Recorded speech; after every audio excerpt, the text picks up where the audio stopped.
In this episode of the Locked On NBA Big Board Podcast, me and my brother James are going to talk about a few guys that have really come out of nowhere. They are, I would call them big board crashers. And the first thing I want to know is, man, who are these dudes? Who are these dudes? Where they come from? And why have they introduced themselves to draft junkies like ourselves as potential NBA draft picks in 2024? Stay tuned.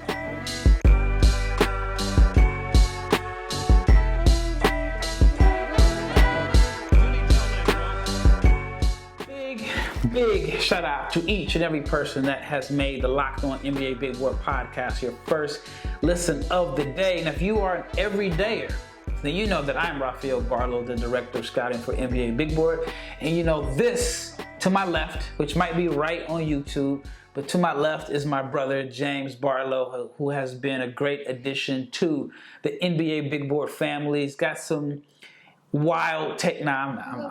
He's just brings a different, very, very different perspective. But before we get into this episode, I want to let you know that this episode is brought to you by FanDuel, where you can make every moment more. Right now, if you are a new customer, you can get $150 in bonus bets with any win. $150 with any win.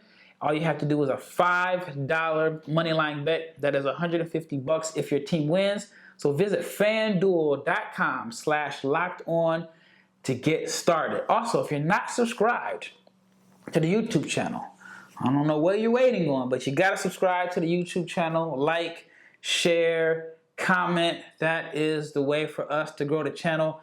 We're at a little under 5,000 subscribers, maybe like 4,700 or something like that. I want to get to 5,000 by the end of the year. I want to get to 5,000 by January 1st, 2024. I can't believe 2024 is this close, man. This year went by super fast. And speaking of super fast, this college basketball season, it's a little over a week old. We're headed into Feast Week.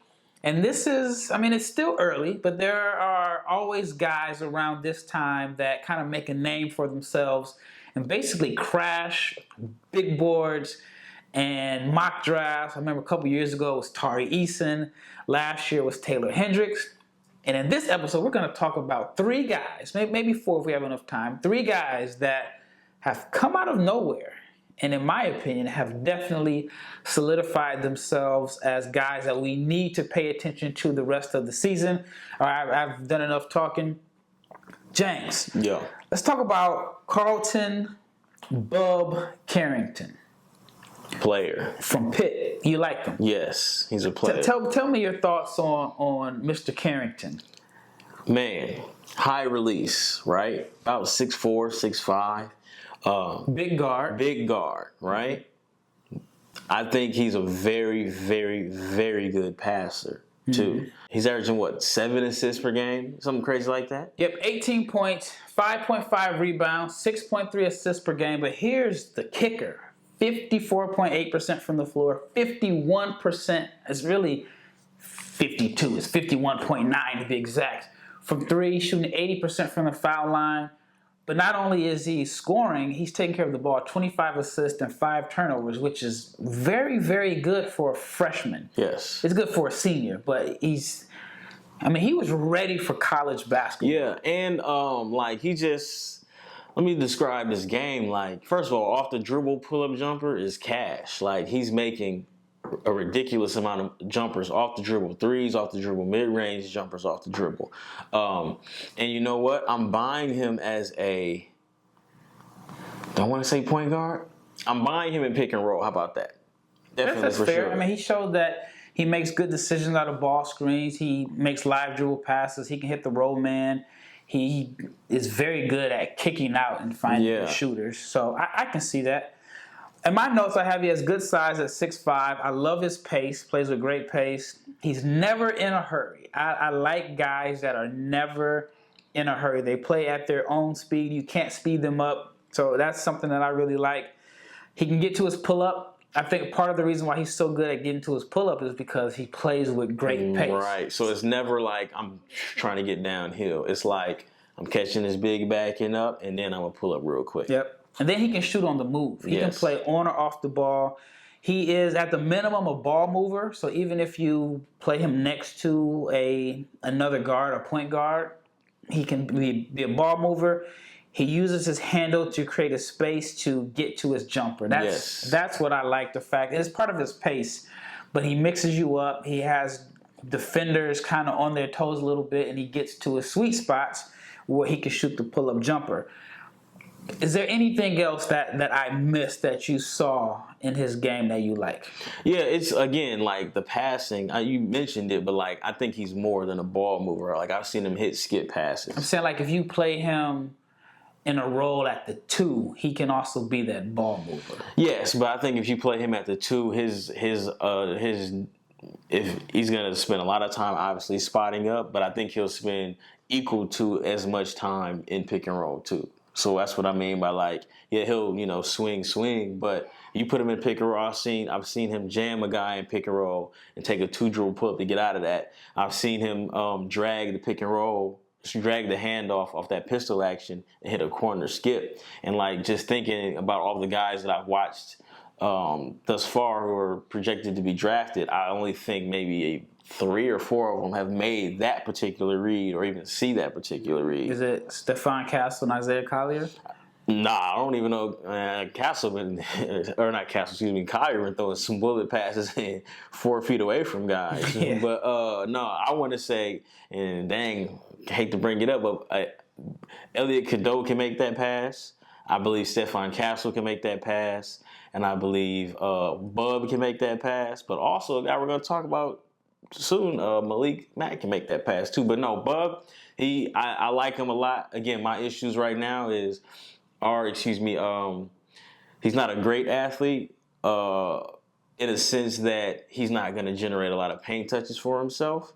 And that's, to me, my biggest concern with him right now is that does he have enough juice to get to the rim? Yeah, I really like guards that apply rim pressure. Mm-hmm. I think right now he is definitely a 2-level scorer. And usually when you find a guy that's a 2-level scorer is maybe like he can get to the rim and he can shoot. Right. He's a 2-level scorer in the sense that he can get to the mid-range mm-hmm. and he can shoot the 3, whether it's off the catch or off the dribble. But I know in his first 3 games, he only had 3 shots at the rim. Yeah. So do you think, and I know we talked about this a little bit with Tyrese Proctor, do you think it's worth a lottery pick for a point guard that doesn't apply pressure at the rim? I want to say in any other draft, maybe not. But in this particular draft, you maybe kind of bend it a little bit, and maybe you'll say somebody like who those 2 guys are projected to be very good shooters off the dribble. So you kind of understand. I know we had talked about like how D'Angelo Russell doesn't generate a lot of free throw attempts, but like mm-hmm. he's still a high enough volume scorer. But I will say this about Bub is that even with him not being a great athlete, he's still getting to the foul line almost 4 times a game. He gets fouled shooting a lot of jump shots. Does that translate to the next level? I don't know, but he does have a knack for drawing fouls. Which is good. I mean, it's usually like the last stage of development for scorers, how to get those free throw attempts when your shot isn't falling. This story is interesting. He had, based off of my knowledge, only mid-major offers. I think Pitt was the only like Power 5 offer. And the reason why he was overshadowed is because he played for Team Durant and he played with Kwame Evans, who was highly touted, who's at Oregon, who's not having the same success. Then he played with Trenton Flowers, who was playing for Adelaide in Australia in the NBL. So he was kind of like hidden behind 2 more highly touted guys. And there on his AAU team, Team Durant, he looked like a pure shooting guard. Like he didn't handle the ball very much. It was straight 1 dribble pull up, catch and shoot. 1 dribble pull up, catch and shoot. So now you see he has opportunity. He has the freedom. And we talk about this again, man. You got to work on stuff past where you are today. So you see him handling the ball now. And now he's giving himself an opportunity to make some money for himself. And I think it's actually going to be beneficial for him because it shows that he can play multiple guard spots. Before we get into the second segment, like the first comparison that came to mind, and this is just sometimes I like when I watch a guy, there's like a comparison, And sometimes it's like, I'm just going to go with the initial comparison as opposed to overthinking it. But I see a little bit of Orlando Magic Markelle Fultz. I can't rock with you on that one, Raf. Who's yours, if you got one? I didn't have one, but I didn't see Orlando Magic Markelle Fultz. I'm seeing a big guard that kind of plays with his own pace, that can shoot. I mean, Markelle's not. But Markelle was I said Orlando Magic. He's still an athlete. He's still an athlete. But, I mean, Markelle was, the pull-up was money in college before whatever happened. I don't have a comparison for him. I don't want to say D'Angelo Russell because I think D'Angelo Russell, I guess you can say he projects that kind of shot type, if that makes sense. We'll talk about that one a little later. All right. Once again, thank you for making NBA Big Board Podcast your first listen of the day. We are just getting started. We got 2 more players to cover. The next player that we want to talk about, when we return, Tyon Grant Foster. Guy has come out of nowhere. If you know the name, it's because you are a die-hard college basketball fan, or maybe you're a Kansas fan. Has an incredible story. We'll get to that when we return. Before we get into the second segment, wanted to talk to you about FanDuel. Why? Because FanDuel is America's #1 sportsbook. And right now, if you are a new customer, I'm going to say it again. If you are a new customer, you can get $150 in bonus bets with any winning $5 bet. That's $150 if your team wins. And if you've been thinking about joining FanDuel, there's not a better time to join than right now. Not now, but right now. Because with FanDuel, the app is very, very easy to use. And there is a wide range of betting options from spreads to player props, overs, unders, and more. So right now is the time, the perfect time, to sign up for FanDuel. And if you go to FanDuel.com/LockedOnNBA, you can get $150 in bonus bets. So visit FanDuel.com/LockedOn and kick off the NFL season. FanDuel, the official sportsbook partner of the NFL and Locked On. All right, once again, thank you for making the Locked On NBA Big Board Podcast your first listen of the day. All right, we left off talking about, I teased Tyon Grant Foster. He has an incredible story. I'm rooting for him just because he's been through so much. He's missed a significant amount of time over the last few years. It was an undisclosed medical condition, I should say. I don't want to get into details of what it is. I've heard different things from different people, but I've heard it was very serious. And I mean, he's here now. He's here and he's hooping. He played 22 games for Kansas back in 2021. And then he played 1 game for DePaul back in 21-22, sat out 22-23. In his first game in the 22 or 23-24 season, I think he had like 30 points. Dude is a hooper. I'm going to give you the stats. And like, when I say he's a hooper, you've seen the debate. There's hoopers and basketball players. He's a hooper. This dude is a hooper. But so far this year, he's averaging 21 points per game, 4.5 rebounds, 0.3 assists per game. We're going to talk about that. But he's shooting 51% from the floor, 36.8% from 3, 75% from the foul line. Hey, well, I mean, like, I'm sorry, but like 51% from the field. You said what from the 3? 36.8. His shot package is tough. So like for him to be that efficient with the shots that he's taking, like he's a hooper. He's just a player, Greg. He's a hooper. All right. I'm going to say this, and I do not want you to take it the wrong way. And I'm going to reiterate it again because I don't want to be aggregated and it sounds negative. I'm saying this in a positive way. Tyon Grant Foster has a ghetto game. When I say he has a ghetto game, his game looks like it was developed outside on the playground. I know he's from the Chicago area. It looks like he's just been out there hooping. I don't think he grew up like dribbling through cones and chairs and all of that. the offensive creativity that he has, That's not something you work the on. feel for the game, the scoring instincts. It just looks like back in the day. I mean, I know it's different. I don't want to sound like I'm an old head, but back in the day when we used to take family trips to Chicago, and we would drive through, the south side or the west side, and they had the parks, and the parks would be packed with guys playing. His game looks like he is from that 90s era where guys just played outdoor pickup ball, and that's where they developed their games. I mean, like, he's got this Karis LeVert / Jordan Crawford offensive creativity package.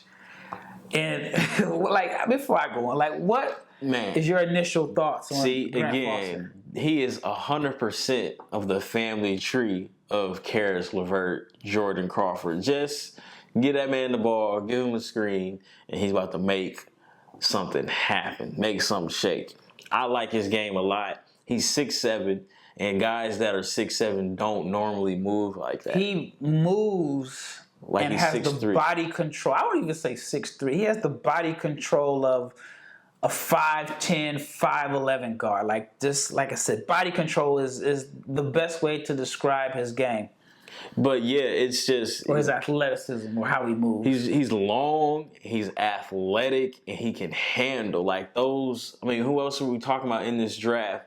Tall, athletic, with handles. I can't think of anybody. And a shot creator, shot maker. He's a tough shot taker. Don't get me wrong. And efficient at that. So, like, he checks so many boxes, even at his advanced draft age. It's like... The dude he's hoping, and he's extremely talented. Just crafty. Here's who he kind of reminds me of in a sense. A guy that I was really high on. I don't know if you know about this guy. If you don't, you got to check him out. A guy that I was super high on. I think he went to Southeast Missouri State, transferred to Missouri. Isaiah What you mean? Come on, man. Man, look, I don't even want to tell you I was texting you about him. Yo, I'm just messing with you. Come on, man. Respect on my name. Isaiah Mosley's a hooper. Isaiah Mosley had the funny looking shot, but it went in all the time. Man, look, I saw him. I mean, it's not the NBA, but I saw him. He was cooking in the TBT. Oh yeah. You might want to text your boy Keith Langford about him because he had him dancing. Boy. Yeah, Isaiah Mosley is a pure. I gotta look up where he's at, but Grant Foster, like in my notes, shifty ball handler, smooth athlete, has vertical pop, creative offensive scorer. I put that he has a scorer's aura. Now, if you listen, if you're every day, we kind of throw in little hip hop references from here and there. Cameron had a line in a song. He says, "You a passer, but me, I got a scorer's aura," and that is Tyon Grant Foster. Everything is about getting buckets. He's a professional scorer, not your 3-and-D guy, not a guy you didn't develop on the offensive end where you say he needs to add this as far as the scoring package. No, he's got it. Playground game, this in my notes, quick first step. He's such an aggressive scorer that he's able to generate buckets or points for himself when his shot isn't falling because he gets to the foul line. So I wonder, I think he's always been an aggressive scorer, but I wonder, all right, after missing 2 years, and like you said, the advanced draft age, does that add a little bit more aggression to his scoring? I gotta make up for ground. Hey man, look, I respect it because look, we talked about guys not seizing opportunities. This man knows what it's like not to play basketball. I've heard he didn't think he was gonna ever play again. You can't, that kind of hunger, man. I don't want to bet against that. And it's we talked a lot about his positive, and there's some negatives to his, not negative, things he needs to work on. But I'm going to trust a guy that hasn't played in a couple years, who was hungry, who knows what it's like not to be able to play basketball, to work on his flaws. You know what I'm saying? He's not a guy where we're like, I would like to see him be a little bit more aggressive. Yeah. I would like to see him play harder. He's a guy that's, if you're guarding him, you better get your sleep the night before because he's always in attack mode. 9 free throw attempts per game. 9. That's crazy in college. And and that's not just against the future family men. The They played South. If you're not an everydayer, family man, translation means these guys are not going to collect a check playing basketball in the future. He got up 7 against South Carolina. That's a high major. Yeah. So it's not just because they beating up on whoever or whatever. Like, he's there for a reason. All right, now let's talk about the concern. Let's talk about because they are there. He don't pass. Nah, and I know that's probably not correct grammar. Nah, but that was intentional for me to say it that way. He don't pass. Nah, he's not passing. He collected his first assist in 4 games last game against. So, but you know what though? Hold on. It wasn't a. Let me shoot my man just a little bit of bell. All right, look. The assist that he had, it wasn't a swing, do a catch and shoot. Like he hit a dude went to set up a screen. He slipped the screen and he threw the ball over the top. So I'm gonna give him just a little bit of bell on that. Because it wasn't like he got a steal and he threw the ball ahead to a dude in transition, and that's because he's not even doing that. He keeping those for himself, and I respect it because tomorrow not promised, man. But like you said, man, his playmaking. It definitely really needs to improve. And the perfect thing about this is, okay, so he's a Karis LeVert descendant. Karis LeVert at his best will give him the keys to the second unit and he can play point guard, right? So, as Tyon Grant Foster continues to, work on his game, man, if he can just make some pick and roll reads, like he's going to make money in the NBA, I think. Or somewhere. I mean, I think his game is more so of an acquired taste because there's not a lot of teams value that type of shot maker anymore. That's true. But if he can get the passing right. But here's my notes on him. The concerns are shot selection, because my man will take a contested pull-up 3. And he's got the Jordan Crawford leg kick. Yeah. So sometimes I wonder, does that make the shot look tougher than what it is? I put that he has a little bit of tunnel vision. Doesn't really see the second line of the defense, which is weird because, like if you're a hooper, I'm not saying I was like a great hooper, but I've been around enough to know like... They double team you at the gym? But no... really gifted offensive players worried about the man that's guarding them. Facts. Like, I spent too much time with this basketball. I got too many moves to be worried about you. So I'm already looking ahead. Where's the help? Where's the help and where's the shot blocker? My man doesn't see the second line of the defense yet. But it's working in a sense because he's drawing fouls on those bigs. I put that he can get too caught up in ISO ball. He can be a ball stopper. He's turnover prone. The outside shooting, I put outside shooting consistency. The percentages are saying look, if he shoots 35% on the volume that he takes with the shot selection, you believe he can shoot. Yeah. Do you think, last thing before we go to break, do you think there is a concern from NBA teams because he's more of a scorer than a shooter? And I know teams value shooters more than they value guys that are scorers.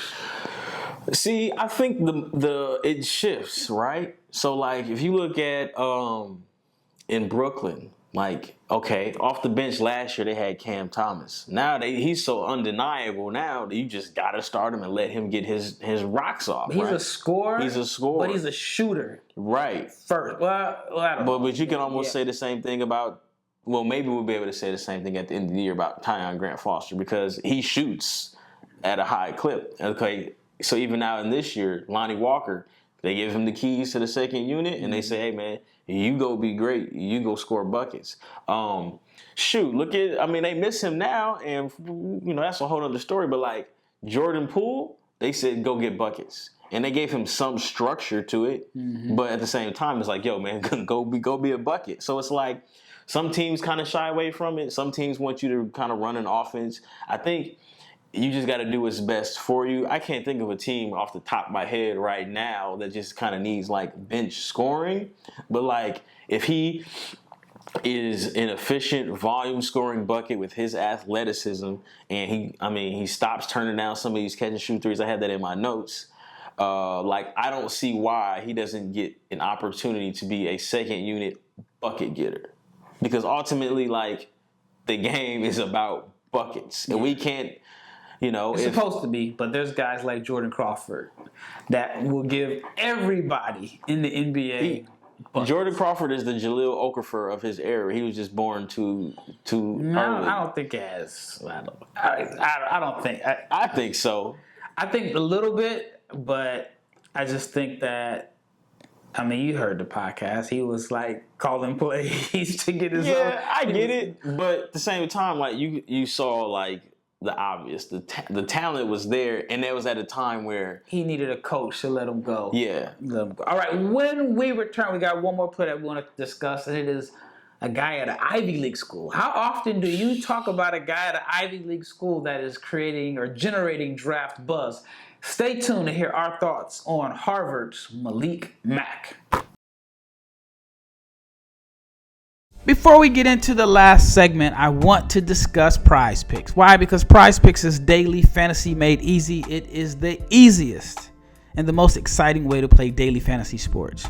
Because all you're doing is just playing against the projections. You're not playing against anyone. You're not playing against the sharks and the pros. It is just you versus the numbers. Now, if you want to play against different people, they have what we call the community plays. And in the community plays, you can play against guys like Meek Mill and Andrew Schultz. But also with Prize Picks, what they're doing that is something very different is they have a reboot policy. And your reboot policy basically ensures that if one of your players gets injured, let's say it's for a football or basketball game, the player who exits the game in the first half and does not return in the second half is automatically rebooted. So Prize Picks is the only daily fantasy sports platform that gives you an insurance policy. And the way these injuries are piling up all over sports, that is very, very much needed. And also, Prize Picks has a specials league where it is specifically created for combo projections that includes 2 or more players from different sports. So for example, you can pick 10.5 of LeBron James plus Travis Kelce on 3-pointers made and receptions. I mean, that is, how fun is that? How fun is that? So all you have to do is go to prizepicks.com, use the promo code LOCKEDONNBA. It has to be lowercase, LOCKEDONNBA, for a first deposit match up to $100. Again, that is prizepicks.com/LockedOnNBA for a first deposit match up to $100. All right, last segment. And like I mentioned before we left, we're talking about a guy that is generating some draft buzz that is at an Ivy League school. So I'm going to just give you the stereotypes. High IQ. Intelligent player. This is me pushing my glasses up. Malik Mack. He's averaging 21 points per game, 4 rebounds, 5 assists, shooting 48% from the floor, 45% from 3, and 1 steal per game. What are your thoughts on Malik Mack? I know this is someone that you like. I mean, you were texting me like, hey, yo, he got it. So the floor is yours. Look, Tell me about Malik Mack. Another stereotype that he doesn't fit, he got dreads too at Harvard. Well, you know, sometimes there's dreads. He got dreads. But he got Miami dreads. You don't got them corporate Tyon Thomas joints. Nah, but shout out to Tyon Thomas, man. That might went on people's head. But no, Malik Mack. See, with the young guys that get off to these hot starts, you kind of want to let them get a couple games first. He's played like 5, right? Yeah, he's got busy, right? But he could play, and like he can really play. Live dribble skip passes. He's really. I mean, I'm repeating myself. He's really, really good. Like live. So like I've seen him go to the basket. The big steps up to block his shot. He's left-handed too. He threw a left-handed. Shout out to lefties. I'm a southpaw myself. Actually, James is the only Barlowe brother. There's 3 of us that is right-handed. A little. Yeah. So make me go left if y'all ever catch me on the court. I can go left. But anyway, so he drove left because he's left-handed, and he threw the wrap around baseline, and it almost hit the dude in the shooting pocket, but that was an assist, right? So like he's not a good passer, he's a very good passer, like on some like European point guard good passing ability. No tunnel vision, right? So again, a freshman with the keys, you would kind of expect him to be, whatever. No, he's very unselfish, but at the same time, he's the man on that team. I believe he's averaging 21. 21 right game, yeah. He's averaging 21, 3-level scorer, right? And again, he's 6'1", and we talked about small guards and whatever, but you know what? He's got the athleticism to match what you need to make it as a 6'1" guard. And you can see it on his elevation of his jump shot. So I don't want to give him the 3-level score claim yet. Why not? Because he's 7 for 15 at the rim. I think he can get there, but can he efficiently finish at the rim? He's on the smaller side, 6'1", 170. But I wouldn't say like he can't score around the basket. Because I've seen him, like there was a play, he drove left, was on the baseline, had the scoop up and under, righty finish. And I've seen him like score on cuts to the rim. He's not afraid to like mix it up down there. I just wonder like how efficient he will be because of his size. See, now I am calling him a 3-level scorer because he's getting there even with college basketball spacing, and he's playing at Harvard. Like, these are the definition of future rich family men, right? So it's not like he's getting he's getting to the rack. Like, I see the vision, right? My concerns aren't necessarily again, now finish at the rim is always going to be issue 6'1", 6'5", like that's where the money is being made. That's what separates the good from the great. But he's just got a really, really small frame right now. I think he put on like 10 pounds between high school and where he's at right now in college, but he's still only 170, right? Yeah. But again, I'm buying his athleticism. I saw him snake pick and roll and shoot a pull-up jumper. Like, that is something that you don't.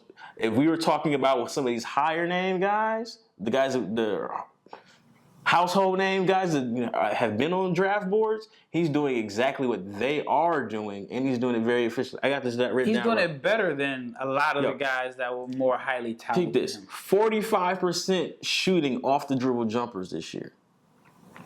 That is top tier, and we're not talking about easy shots. Like, he's number 1 on the scouting report as a freshman at Harvard.